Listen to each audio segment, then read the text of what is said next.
घटनाटी जो काली घटी एटा भूल बसत घटी ता गोड़ हाथ खसी जाइए तेणु से पड़ी पहले आउ कि नुह कारण वर्षक मासक चतुर्दशी दीटारे 12 दुगुड़े 24 थर वर्ष को 24 थर से महादीप उठाए है तापरे जागर प्रति वर्ष से उठे ये जेते आम से समर्था सेवक अच्छा समस्त तो एक्सपीरियंस वाला हूँ सी भूस भूस होकर चढ़ी चली देखी तबे आपण किंतु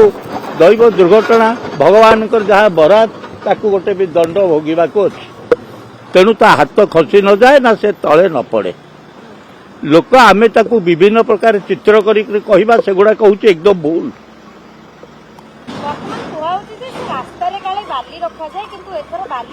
भूल बाली कौटी रहिबो मत कहूना बाली कौटी रहिबो झीकर जो बेढ़ा है चारिपाख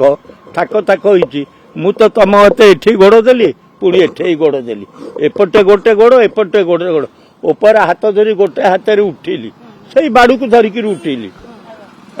बाली कौटी से आस मत प्राक्टिकाल टा बुझेले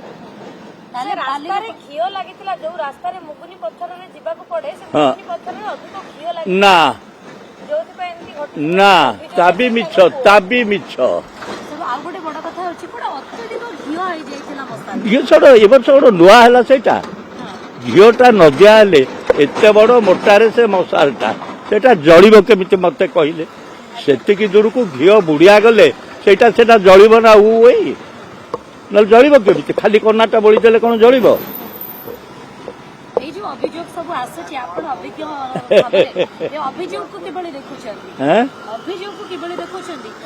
अभियोग को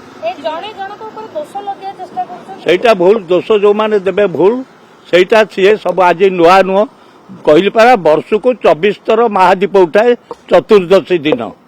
तापर प्रति वर्ष जागरे से ही उठे जो मानकर पाली पड़े से माने भी मध्य जानती ताकू ही उठिया को कहती कारण से लोक है एक्सपीरियंस लोक झगड़ा लगिबा महादीप उठिया पूर्वरु भी झगड़ा नहीं छोड़ ताक निजोग है अलग आम निजोग है अलग आम एलु ब्राह्मण निजोग से माने समर्था निजोग आउ गोटे है बड़ू निजोग गोटे है पूजा पड़ा निजोग यही चारिटा है मंदिर रे मेन ता भीतर आम ब्राह्मण निजोग पूजा पड़ा निजोग बड़ू निजोग इम्पोर्टाट आमे बहुत समय देखिछु जे निजोग निजोग कळी पाई महाप्रभु उपवास सेटा मु अवश्य ता फरे नुह कारण मोर धरतु मोर पाली अच्छी मोर जदि किसी सेवा पूजार पाउना पत्र भल मंद पाइबा दरकार मंदिर प्रशासन को मु अप्लाई करी ताकू दरखास्त करी ताकू मो दुख जड़ेमी सी मो पाउना पत्र मते देबे किंतु ता नकरी मु दियंक नीतिटा को बंद करदेवी ता भरे मु मध्य नुह कारण घरे जदि टिके रंधा आमर डेरी जाउची मो स्त्री की मु बिगुड़ुची मो झील को बिगुड़ुची मो भौणी की बिगुड़ुची कारण आम खाइबा सकाशे किंतु ठाकुर पार्टी फिटुनी तेणु आम उपास पकईदे 3 दिन 4 दिन 2 दिन नहीं पड़ी रोच से कथा केवल एकमात्र से लिंगराज महाप्रभु बुझे भूल ताकू जी करती सेटा भूल से आदौ सेटा करबा कथा नुह तमें कहली पार जहाँ अच्छे तुम प्रशासन को जनाओ किंतु मंदिर सेवा पूजा बंद करे कौन से नीति आईन नियम कौतरे राई थरे सुरेश महापात्र पुरी कलेक्टर थिले आईएएस रिटायर कर सारे थरे मंदिर को आई था आम सेवक जन कौन 2-3 कथा कहले सी उत्तर देले कहले पिले तमें तो पिला लोक तमें मंदिर बाबत जानी ना कि जदि बही मेले देखीदेवी पढ़व ताले निज गुरु तमें विद्या गई सेवारू पढ़ेब आमर गोटे आईन हवा सकाशे मुझे से कथा से चीफ मिनिस्टर को निजंगराज मंदिर आगे देखिए मुई कही आपण मैंने शुणी थे टीवी रे देखुवे एवं नवीन पट्टनायक पर्दा कर घरे जिते मन पड़ुची से देखुं मो सागे घंटे से कथबार्ता आलोचना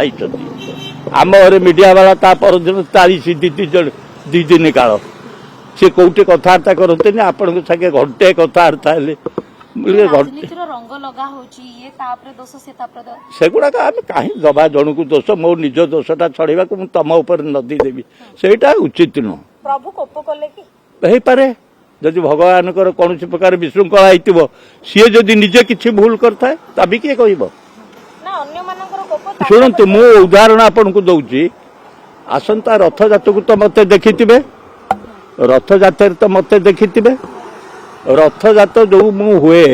ପୁରା ନିଷ୍ଠା ସକାଳୁ ଉଠି ଗାଧେଇ ପାଧେଇ ପଇତା ପିନ୍ଧି ଲିଙ୍ଗରାଜଙ୍କୁ ଦର୍ଶନ କରିବି କପିଳନାଥଙ୍କୁ ଦର୍ଶନ କରିବି ମାଉସୀ ମା ମନ୍ଦିର ଯିବି ଦର୍ଶନ କରି ଆସିବି କିନ୍ତୁ ଖାଇବା ପିଇବା ନାହିଁ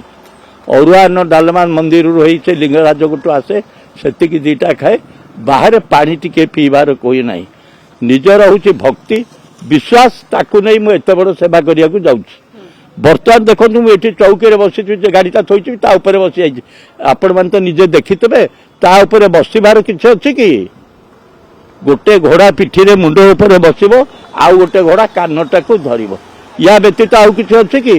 ସେଦିନ ଯୋଉ ମୁଁ ପଡ଼ିଗଲି ସେଠି କିଏ ଥଣ୍ଡା ଫଣ୍ଡା ଦେଖୁଛ ସମସ୍ତେ ଦିଅନ୍ତି ପିଇବାକୁ ମୁଁ କୋଉଠି ଡୋକେ ପିଇଲେ ନେଇ ବଢ଼େଇଛେ ସେ ପିଇଲେ ନେଇ ସବୁ ପିଅନ୍ତି